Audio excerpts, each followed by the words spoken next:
উনি ওনার বড় বড় ডিগ্রি নিয়ে ঘরের কোনায় বসে বসে ভিডিও বানিয়ে বানিয়ে ছাড়বে ঠিকই, কিন্তু আমাদের সাথে বসবে না, মোকাবেলা করবে না। কখনো আমরা যদি চ্যালেঞ্জও করি ওটার জবাবও দিবে না, কারণ ওনার মাল নাই।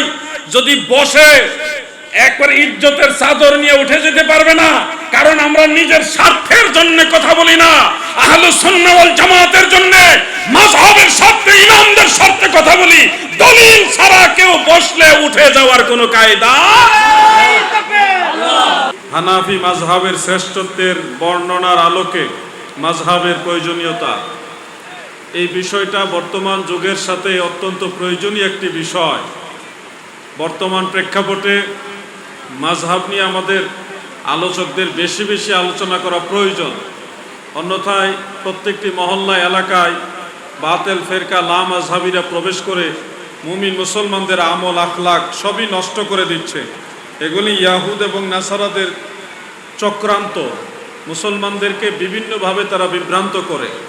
আমরা যারা মুসলমান, আমরা কোনো নতুন ধর্মের মুসলমান নয়, আমরা আখিরি নবী রাহমাতুল্লিল আলামিন নবীর উম্মত। সেই 1450 বছর আগে যে ইসলামের দাওয়াত দয়াল নবীজি দিয়েছেন, সাহাবাই কারাম দিয়েছেন, আউলিয়াই কারাম দিয়েছেন, অব্যাহতভাবে আমরা সেই ইসলামের অনুসারী। নতুন করে যত ফিতনা আমাদের সমাজে আসে, এগুলি এক একটা ফেরকায়ে বাতেলা, এগুলি থেকে নিজেদেরকে সেভ রাখতে হবে। সঠিক রাস্তা, কথা কি বোঝা যায়? বোঝা যাচ্ছে তো? আল্লাহ তাআলা চাইছে বৃষ্টি দিবেন, তিনার ইচ্ছার বাইরে আমাদের কারো কিছু বলার কোনো সুযোগ। মাযহাব কি এটা আপনাদের আগে বুঝতে হবে। মাযহাব কাকে বলে, মাযহাব মানতে হবে কেন? অনেকে এই ধরনের প্রশ্ন করেন যে আল্লাহর নবী কোন মাযহাব মানত, বা সাহাবাই কারাম কোন মাযহাব মানত, হযরত আবু বকর সিদ্দিক, হযরত ওমর ফারুক, ওনাদের মাযহাব কোনটা? অনেক সময় বলে ইমাম আবু হানিফা কোন মাযহাব মানত। আমরা কেন মাযহাব মানতে হবে? সাহাবারা মাযহাব মানে নাই, আমরা কেন মানব?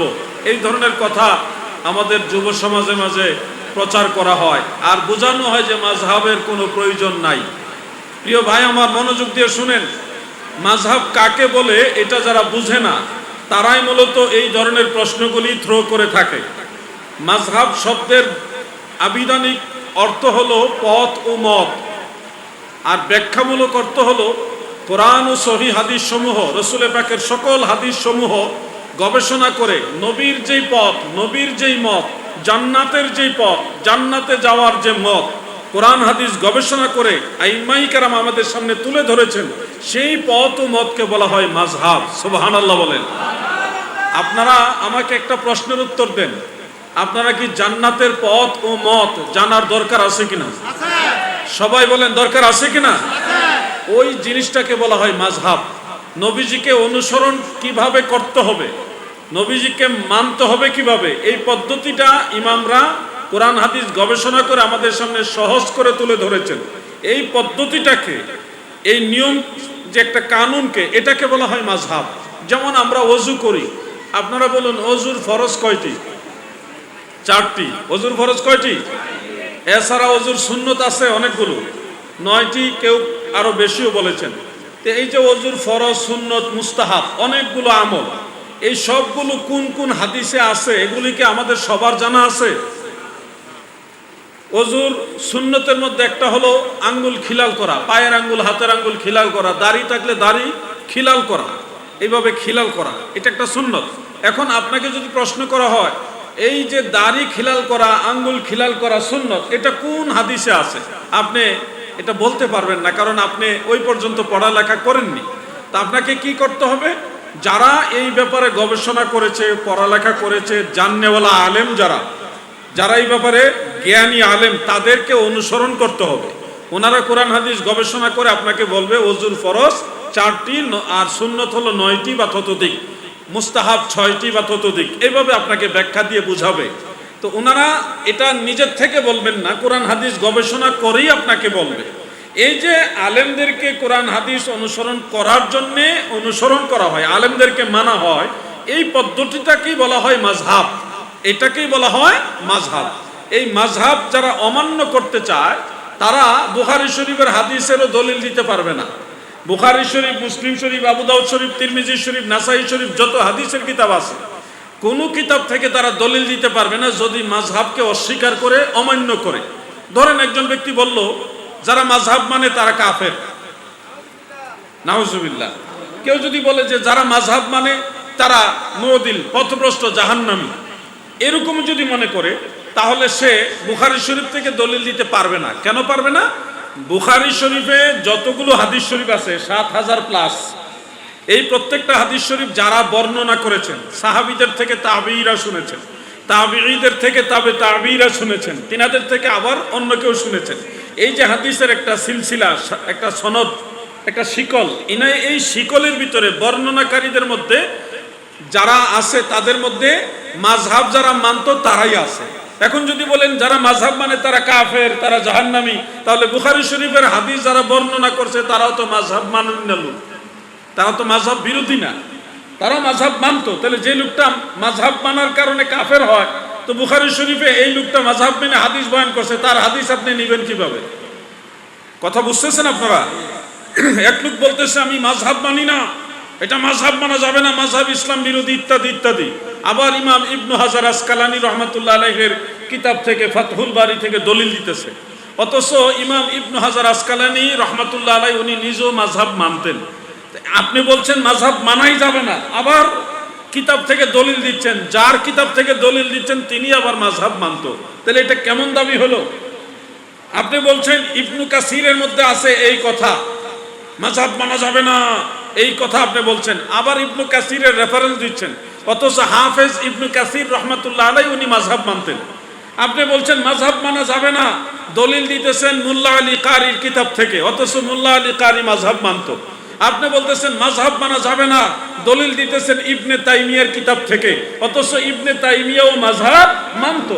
তাহলে যাদের দলিল আপনি দিতেছেন মানুষের সামনে, তারা কিন্তু মাযহাব বিরোধী না, তারাও মাযহাব মানতো। অথচ আপনি আপনার এজেন্ডা বাস্তবায়নের জন্য তাদের রেফারেন্স টানতেছেন, কিন্তু তারা যে মাযহাব মানতো এই কথাটা মানুষের কাছে প্রচার করছেন না। গতকাল একজনের বক্তব্য শুনলাম, তিনি দাবি করছে মুসলমানেরা তোমরা যারা ওযু করো, ওযুর সময় যে ঘাড় মাসেহ করো, এটা করা যাবে না, ওযু হবে না। যারা ঘাড় মাসেহ করে ওযুর সময় তাদের ওযু হবে না, ওযু না হলে নামাজ হবে না। লম্বা ফতোয়া দিয়েছে। আমি তো ওয়াজ শুনে হতবাক হয়ে গেছি। আপনারা যারা ওযু করেন মাথা মাসেহর সময় ঘাড় মাসেহ করেন কিনা? মাথা মাসেহর সাথে আমরা কয়েকটা কাজ করি, ঘাড় মাথা মাসেহ করি, প্লাস কান খিলাল করি। কান, এটা একটা সুন্নত, কান খিলাল করি এবং এই জায়গাগুলি একটা ঘষা দিয়ে তারপরে ঘাড় মাসেহ করি, ঘাড় মাসেহ করি। এই যে ঘাড় মাসেহ করাটাকে যারা মাযহাব মানে না তারা বলতেছে ওযুই হবে না, এটা বিদআত, এটা সুন্নাহ বিরোধী আমল। এই ধরনের বক্তব্য আপনাদের সামনে দিবে। যারা দিচ্ছে তাদের দাড়ি আমার চাইতে বড়, তাদের মাথায় আবার ঘুমটা আছে, রুমাল দিয়ে ঘুমটা দেওয়া, লম্বা জুব্বা আছে, অনেক ডিগ্রি আছে, কিন্তু তারা এমন কথা আপনাকে শোনাচ্ছে যে ওযু করছেন, সারা জীবন মুসলমানেরা ওযু করেছে, ঘাড় মাসেও করেছে, সেটাকে বলতেছে এটা সুন্নাহ বিরোধী। এখন আমাদের বক্তব্য কি? আমরা কি ঘাড় মাসেও ছেড়ে দিব নাকি ঘাড় মাসেও করব? উত্তর হবে অবশ্যই ঘাড় মাসেও করব। কেন করব? আহলুস সুন্নাহ ওয়াল জামাতের যারা মুহাদ্দিস ছিলেন, ইমাম ছিলেন, ওনারা তাদের কিতাবে লিখে গেছেন। ইমামুল হারামাইন, কাবা ঘরের ইমাম, মদিনার মসজিদে নববী শরীফের ইমাম মুল্লা আলী কারি রহমাতুল্লাহ আলাইহি তিনি লিখেছেন পরিষ্কার মিরকাতের মধ্যে, অন্যান্য কিতাবও লিখেছেন, এবং ইসমাইল আজলুনি রহমাতুল্লাহ আলাইহির কাশফুল খাফার মধ্যে লিখেছেন, অন্যান্য কিতাবের মধ্যে আছে। তিনি লিখেছেন ঘাড় মাসেহ করাটা মুমিন মুসলমানদের জন্য মুস্তাহাব, এটা মুস্তাহাব পর্যায়ের একটা সুন্নত। মারহাবা বলেন। আহলে সুন্নাত ওয়াল জামাতের ইমামরা যখন একটা বিষয়কে মুস্তাহাব বলে, তখন এটার পিছনে কোনো না কোনো দলিল থাকে।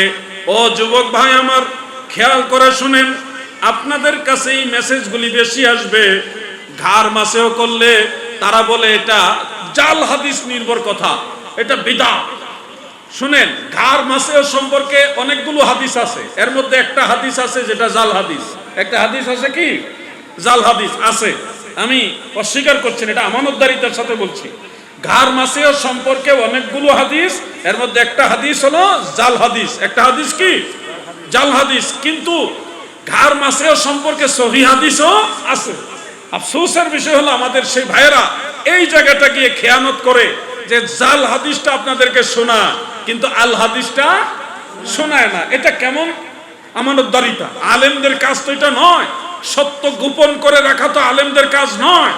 আমি আজকে পরিষ্কার ভাষায় বলছি, ইমাম নববী রহমতুল্লাহ আলাইহি যে হাদিসকে ঘাড় মাসে সম্পর্কিত, যে হাদিসকে জাল হাদিস বলেছেন, ওটা আমাদের মূল দলিল নয়। আমাদের দলিল কোনটা? হযরত আব্দুল্লাহ ইবনে ওমর রাদিয়াল্লাহু আনহুমা riwayat করেছেন। কোন কিতাবে হাদিস আছে? হাফেজুল হাদিস ইমাম আবু নুআইম ইসপাহানি রহমাতুল্লাহ আলাইহি। নামটা কি মনে থাকবে আপনাদের? ইমাম আবু নুআইম ইসপাহানি রহমাতুল্লাহ আলাইহি, ওনার লেখা কিতাবের নাম হলো তারিখে ইসবাহান। তারিখে ইসবাহান, আমার কাছে সেই কিতাব আছে। সেখানে আব্দুল্লাহ ইবনে ওমর রাদিয়াল্লাহু আনহুমা তিনি riwayat করেছেন, তিনি যখন ওযু করতেন তিনি ঘাড় মাসেও করতেন। মাসাহা উনুকাহু, তিনার ঘাড়কে উনি মাসাহ করতেন এবং বলতেন যে আমি আল্লাহর নবীকে এইভাবে ঘাড় মাসেহ করতে দেখেছি। সুবহানাল্লাহ বলেন। তাহলে আমরা সহিহ হাদিস থেকে পেলাম আমাদের দয়াল নবীজি ওযু করার সময় ঘাড় মাসেহ করেছেন, সাহাবায়ে কেরাম ঘাড় মাসেহ করেছেন। যেটাকে জাল হাদিস বলা হচ্ছে ওটা তো জাল হাদিসই, কিন্তু এটা তো সহিহ হাদিস। ভাই সাহেবরা সহিহ হাদিসটা বলেন না, গোপন করে রাখেন নাকি জানেই না, তাও তো একটা বিষয়, জানে কিনা। অনেক বিষয় তো অনেক সময় নজরে থাকে না। আমার বক্তব্য হলো, যেই ব্যাপার আপনি জানেন না আপনি বলবেন এই ব্যাপারে আমার কাছে কোনো দলিল নেই, আমার জানা নেই, আমার নজরে পড়েনি। আমাদের জানা মতে এইভাবে বলবেন, ঢালাওভাবে বলা যাবে না যে কোনো জায়গায় এটা নাই। আপনার নিজের দুর্বলতা আপনি প্রকাশ করবেন যে আমি জানি না, আমার জানা মতে নাই, আমার নজরে পড়েনি, এইভাবে বলবেন। কিন্তু ঢালাওভাবে যদি বলেন ওযুর সময় ঘাড় মাসেহ করা কোনো হাদিসে নাই, তখন এটা খেয়ানত হবে। যারা খেয়ানত করে তাদের আদালত থাকে না, তাদের বর্ণিত কোনো রিওয়ায়াত গ্রহণযোগ্য হয় না। আলেম যারা, মুহাদ্দিস যারা, তারা বুঝেন এই বিষয়গুলো। ওযুতে ঘাড় মাসেহ করা সুন্নত। বলেন, ওযুতে ঘাড় মাসেহ করা কি সুন্নত? মুস্তাহাব পর্যায়ের সুন্নত। আপনারা ঘাড় মাসেহ করবেন।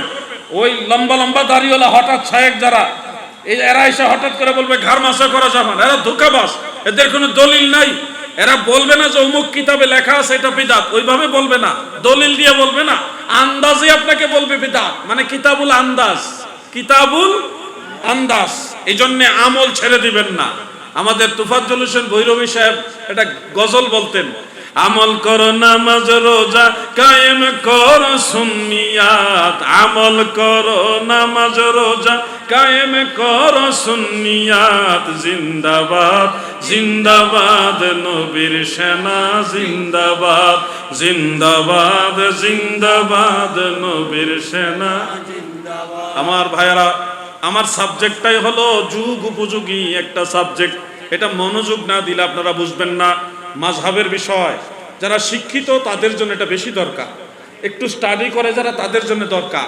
মাযহাব যদি আপনি না মানেন তাহলে আপনার ক্ষতিটা কি?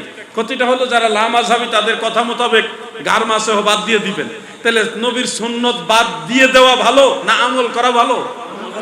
যুবক ভাইরা, আপনারা আমার কথার উত্তর দেন। নবীর সুন্নত বাদ দিয়ে দেওয়া ভালো না আমল করা ভালো? এই জন্য মাযহাব মানলে আপনি আমল করতে পারবেন। আপনি যদি বলেন হ্যাঁ অমুক শায়েখ বলেছে, অমুক শায়েখ জীবনে আমাদের সাথে বসবে না। উনি ওনার বড় বড় ডিগ্রি নিয়ে ঘরের কোনায় বসে বসে ভিডিও বানিয়ে বানিয়ে ছাড়বে ঠিকই, কিন্তু আমাদের সাথে বসবে না, মোকাবেলা করবে না। কখনো আমরা যদি চ্যালেঞ্জও করি ওটার জবাবও দিবে না, কারণ ওনার মাল নাই।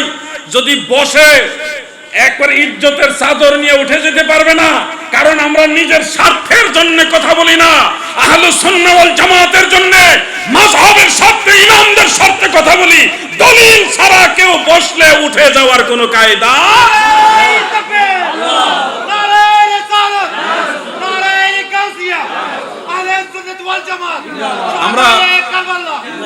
আমরা এমন এক মাযহাবের অনুসারী যেই মাযহাব হলো সর্বশ্রেষ্ঠ মাযহাব, সবচেয়ে উত্তম মাযহাব, একেবারে বিশুদ্ধতম মাযহাব।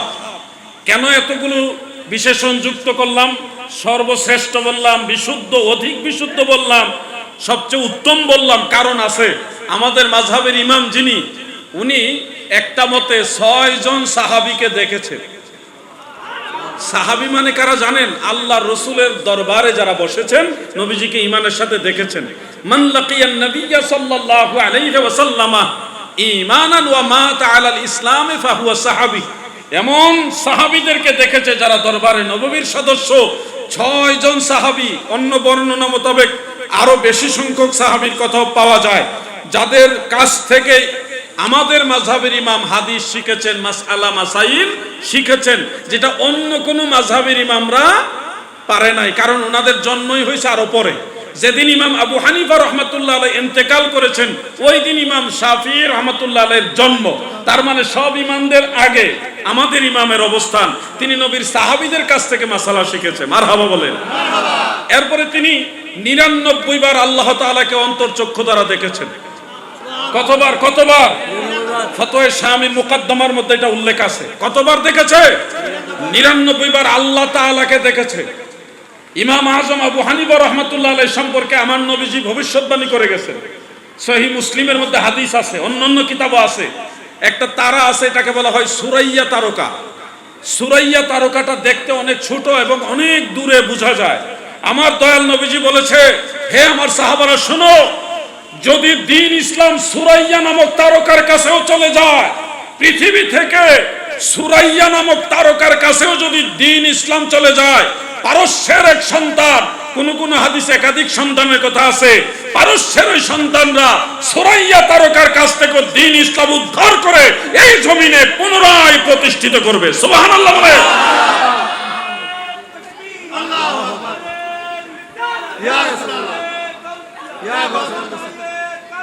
এই জন্য মুহাদ্দিসিনে কেরাম বলেছেন, যেই ব্যক্তির কথা আমার নবীজি বলেছেন, সুরাইয়া তারকার কাছেও যদি দ্বীন ইসলাম চলে যায়, সেখান থেকে দ্বীন ইসলাম উদ্ধার করে দুনিয়াতে পুনরায় প্রতিষ্ঠিত করবে, যার কথা নবী বলেছে, তিনি হলেন ইমাম আবু হানিফা রাহমাতুল্লাহ আলাইহি। মারহাবা বলেন।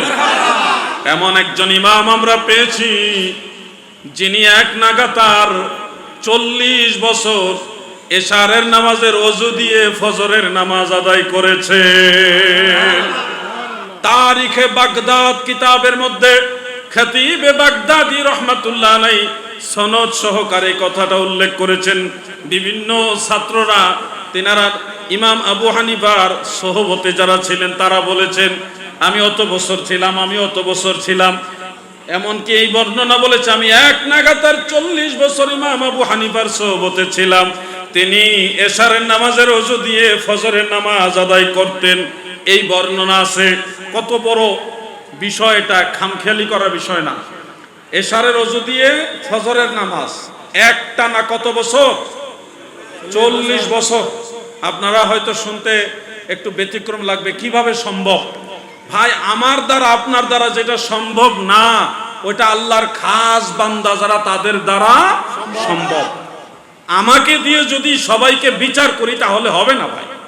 আমার দুর্বলতা আমার কাছে, আপনার দুর্বলতা আপনার কাছে। আপনি পারেন না, তারা পারছে বিদায় সারা পৃথিবীতে আল্লাহর দয়ায় নন্দিত হয়েছে, আল্লাহর দয়ায় তারা মকবুল হয়েছে।